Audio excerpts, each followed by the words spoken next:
Forgotten people.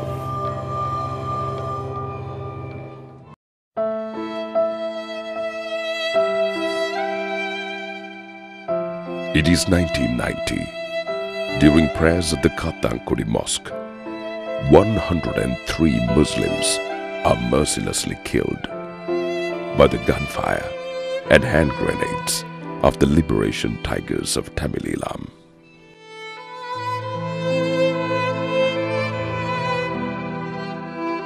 It is a sign of oppression by the LTTE, as these Muslim civilians are innocent and unarmed.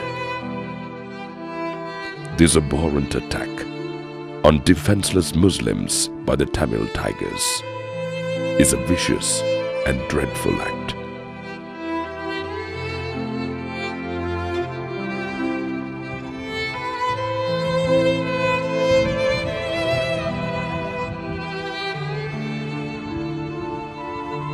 Weary of these atrocious acts by the LTTE, these Muslims are driven away from their own homes by the Tamil Tigers. Inna lillahi wa inna ilayhi raji'un.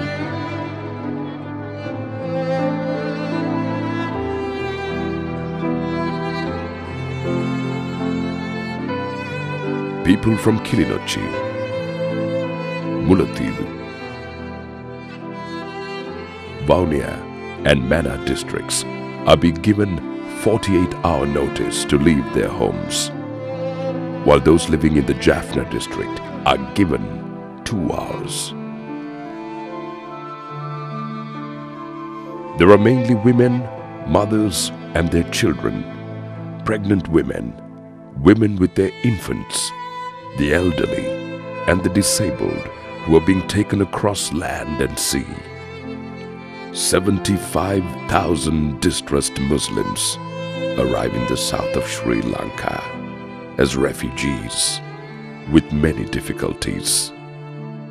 These people have no choice but to leave their lives and homes behind and become refugees living in temporary camps. They are forced to relocate and live their lives in various areas like Anuradhapura, Kurunegala, Putlam and Colombo. They have no health facilities and no education. Their livelihoods are affected and they have no food. They have nothing to survive on. Living as refugees bring nothing but distress that they have lost their will to live.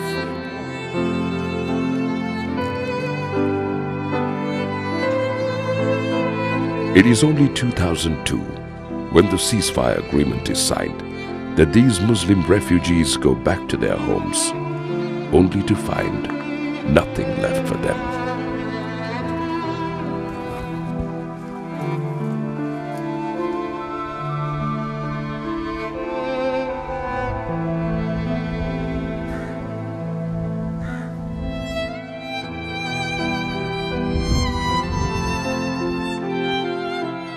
Their properties and homes are taken away from them, while their roads, schools and markets are destroyed. Only rubble remains, and there is nothing they could take from it.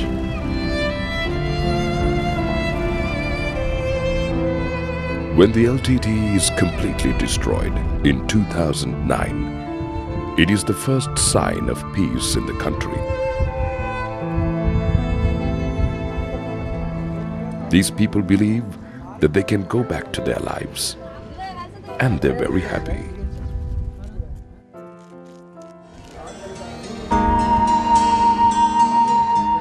Not only the north, but the entire country returns to normalcy.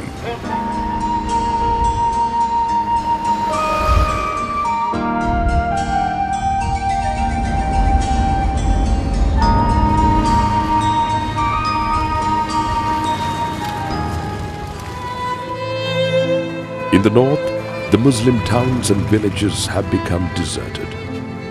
And despite this,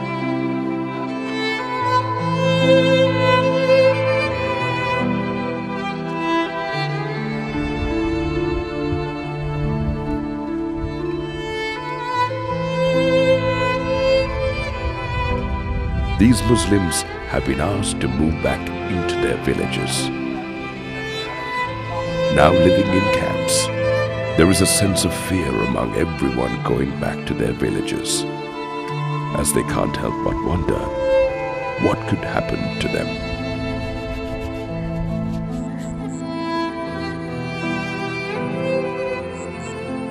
சொந்த ஊருக்கு போன்னு சொன்னால் அரசாங்கம் சொன்னால் போகையிலுமா போய் ரோட்லையா படுத்திருக்குது. நான் போய் பார்த்தேன் 15-20 நாளாக நின்று அங்கே போய் பார்த்தா அங்கே ஒன்றுமே எந்த விதமான ஒரு கொடுப்பனவோ செயல்பாடோ கிடையாது. Still, there are a few who have gone back to their homes and resettled themselves to live with self-respect and honor.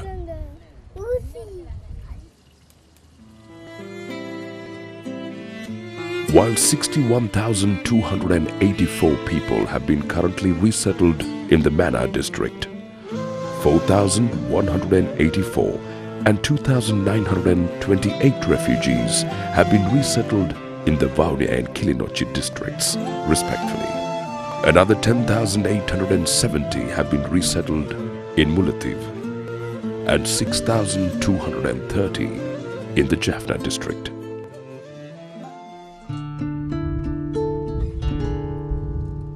It has been many years since these people lived a peaceful life.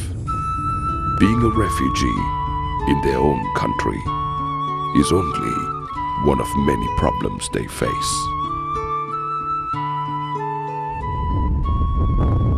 எந்த ஒரு உதவியுமே எங்களுக்கு இதுவரைக்கும் கிடைக்கல. அங்கே இருந்த விட கேவலமாக தான் வாழ்றாங்க. ஒன்றுமே கிடையாது. வைத்தியசாலை வசதி ரொம்ப கஷ்டம். எங்களோட சமூகமே சீரழிஞ்சு போய்கிட்டு இருக்கு. சீரழிஞ்சிட்டுது. புனித தலம் ஒன்று இல்லாட்டி அந்த ஊரில் இருந்ததில் அர்த்தம் இல்லை. இன்னும் வேறங்களும் எங்களுக்கு இல்லை, நிப்பாட்டிட்டாங்க. குழந்தைகளுக்கு போசாக்கு இல்லை, அடிப்படை வசதிகள் எதுவுமே இல்லை, கக்கூஸ் இல்லை, நிம்மதியே இல்லை. எங்களுக்கு நிறைய பிரச்சனை இருக்கு. Living as refugees for so many years, these people have lost all self-respect and honor. They have been neglected as refugees for over 20 years, and now they're back in their hometown, living under the same conditions. நிம்மதியாக இருப்போம்னா அந்த இடத்த எல்லாம் விட்டுட்டு இங்கே வந்தோம். இங்கே வந்து நிம்மதி இல்லையா, அங்கே வந்து அகதியாக போய் நிம்மதியாக இருந்தோம். இங்கே எங்களோட சொந்த இடம் வந்து சரியான அவதிப்படுறோமே. மீள்குடியேறினா இங்கே வந்து வசதியாக இருக்கலாம்னு சொல்லி எல்லாரும் சொன்னாங்க. அந்த டைமுக்கு எங்களுக்கு ஒரு ஆவலாகவும் ஆசையாகவும் இருந்த டைம் தான் இங்கே வந்தேன். இல்லாட்டி வரமாட்டோம், அங்கே இருந்திருப்போம். இங்கே வந்து பார்த்தா எந்த ஒரு அடிப்படை வசதியும் முக்கியமான வசதிகள் எதுவுமே இல்லை. அதால் எங்களுக்கு ஒரு ரொம்ப கஷ்டமாக இருக்குது இப்போ. In the refugee camps, they lived under appalling conditions in makeshift shelters that featured tin roofs or zinc sheets. And now they have been resettled in their native villages. But even here, they continue to live in the same manner as before. Is this their fate? 2011 நிம்மதி கிடைக்குமென்று பார்த்தோம். அதுலேயும் நிம்மதி இல்லை. இந்த 2012 போயிட்டுது. கடைசியில் tent புடவை அடிச்சுக்கண்டே கிடக்கிற மொழியே இன்னும் பிள்ளைகள் ராவில் படுக்க போனாலும் நிம்மதி இல்லை. அங்கால தகர முட்டு இஞ்சால தகர முட்டுக்கண்டு கத்திக்கண்டு இடைஞ்சலுக்கு சாமாஞ்ச கட்டு வைக்கல. அது பிள்ளைகள் நிம்மதியான ஒரு படுக்கை இல்லை. இருக்கிறதுக்கு நிம்மதியான இடம் இல்லை. இது ஒரு கள்ளிக்காடு. களிக்காடு ஒரு பக்கம், கள்ளிக்காடு ஒரு பக்கம்.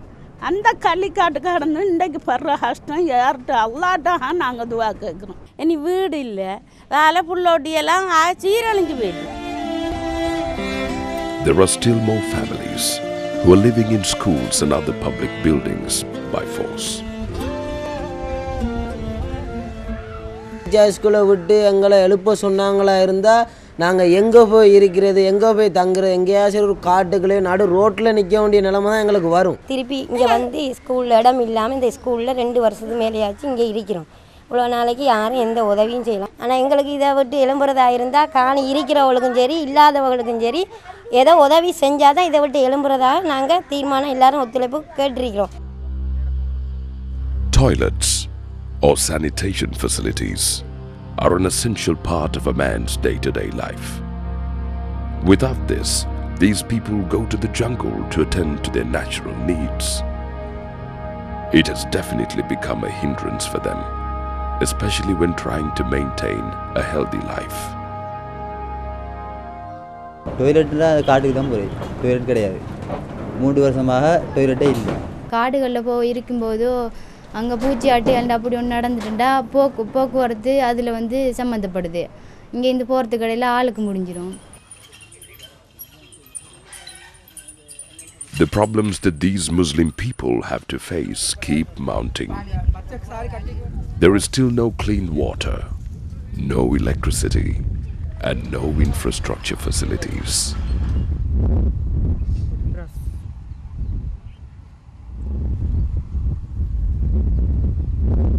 நாங்கள் குடிக்கிற தண்ணிக்கு சரியான கஷ்டம். இதை வந்து அடித்தா தண்ணியே வாரதில்லை. அப்போ என்ன முடியும்? ஒன்றும் செய்ய இயலாது. அடிக்க தண்ணி வருது இல்லை.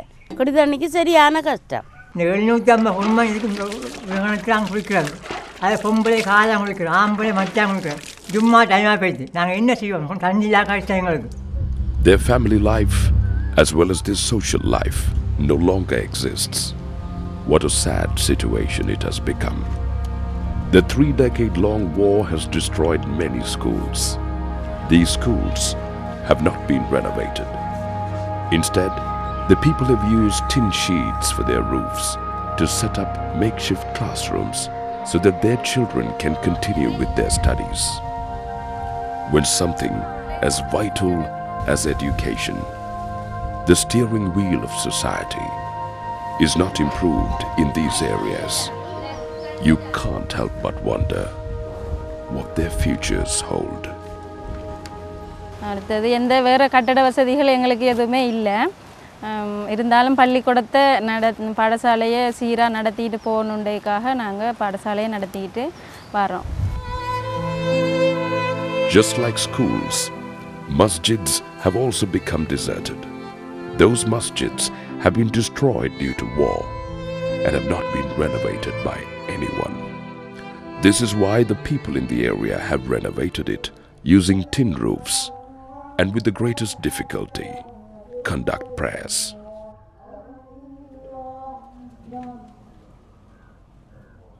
புனிதத்தலம் ஒன்று இல்லாட்டி அந்த ஊரில் இருந்ததில் அர்த்தம் இல்லை.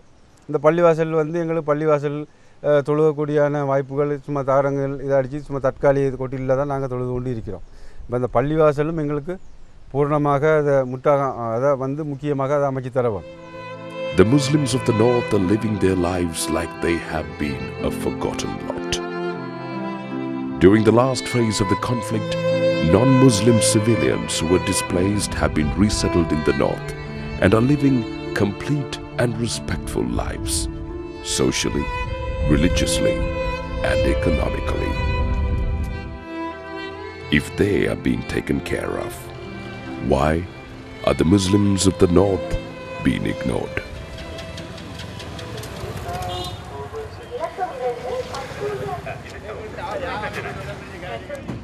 The war, the ceasefire agreement, and now peace has dawned on Sri Lanka. If the country keeps changing further better, why have the stories of the Muslims in the north stayed the same? Under the Northern Spring program, the Muslims in the northern districts should have received some form of relief to rebuild their lives once again. However, they have not received any. While ex-LTTE cadres are being rehabilitated and given a second chance at life, is it right that the northern Muslims still keep chasing after theirs?